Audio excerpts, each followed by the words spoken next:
رسول کریم صلی اللہ علیہ وسلم سے چوہے کے بارے میں دریافت کیا گیا جو گھی میں گر گیا تھا۔ آپ نے فرمایا کہ اس چوہے کو اور اس کے آس پاس کے گھی کو نکال کر پھینک دو۔ صحیح بخاری حدیث نمبر 236۔ رسول اللہ صلی اللہ علیہ وسلم نے فرمایا، ہر زخم جو اللہ کی راہ میں مسلمان کو لگے وہ قیامت کے دن اسی حالت میں ہوگا جس طرح وہ لگا تھا۔ اس میں سے خون بہتا ہوگا جس کا رنگ تو خون سا ہوگا اور خوشبو مشک کی سی ہوگی۔ صحیح بخاری حدیث نمبر 237۔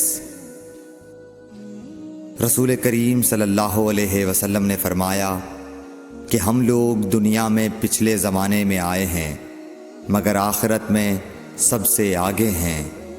صحیح بخاری حدیث نمبر 238۔ رسول اللہ صلی اللہ علیہ وسلم نے فرمایا کہ تم میں سے کوئی ٹھہرے ہوئے پانی میں جو جاری نہ ہو پیشاب نہ کرے، پھر اسی میں غسل کرنے لگے، یعنی یہ ادب اور نظافت کے خلاف ہے کہ اسی پانی میں پیشاب کرنا اور پھر اسی سے غسل کرنا۔ صحیح بخاری حدیث نمبر 239۔ ایک دفعہ رسول کریم صلی اللہ علیہ وسلم کعبہ شریف میں سجدے میں تھے۔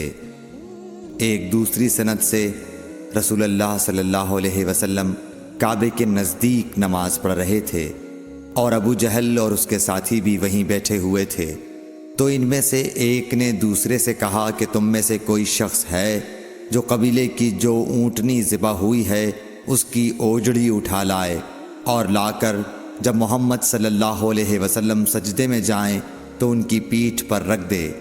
یہ سن کر ان میں سے ایک سب سے زیادہ بدبخت آدمی اٹھا اور وہ اوجڑی لے کر آیا اور دیکھتا رہا۔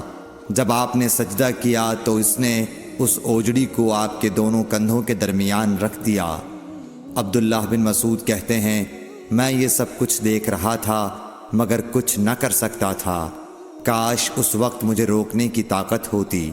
عبداللہ کہتے ہیں کہ وہ ہنسنے لگے اور ہنسی کے مارے لوٹ پوٹ ہونے لگے، اور رسول اللہ صلی اللہ علیہ وسلم سجدے میں تھے، بوجھ کی وجہ سے اپنا سر نہیں اٹھا سکتے تھے، یہاں تک کہ حضرت فاطمہ رضی اللہ تعالی عنہا آئیں اور وہ بوجھ آپ کی پیٹھ پر سے اتار کر پھینکا۔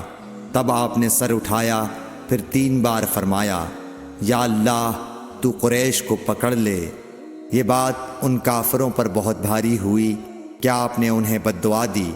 عبداللہ کہتے ہیں کہ وہ سمجھتے تھے کہ اس شہر مکے میں جو دعا کی جائے وہ ضرور قبول ہوتی ہے۔ پھر آپ نے ان میں سے ہر ایک کا جدا جدا نام لیا کہ اے اللہ ان ظالموں کو ضرور ہلاک کر دے۔ ابو جہل، عتبہ بن ربیعہ، شیبہ بن ربیعہ، ولید بن عتبہ، امیہ بن خلف اور عقبہ ابن ابی معیط کو۔ 7ویں آدمی کا نام بھی لیا مگر مجھے یاد نہیں رہا۔ اس ذات کی قسم جس کے قبضے میں میری جان ہے کہ جن لوگوں کے بد دعا کرتے وقت آپ نے نام لیے تھے میں نے ان کی لاشوں کو بدر کے کنویں میں پڑا ہوا دیکھا۔ صحیح بخاری حدیث نمبر 240۔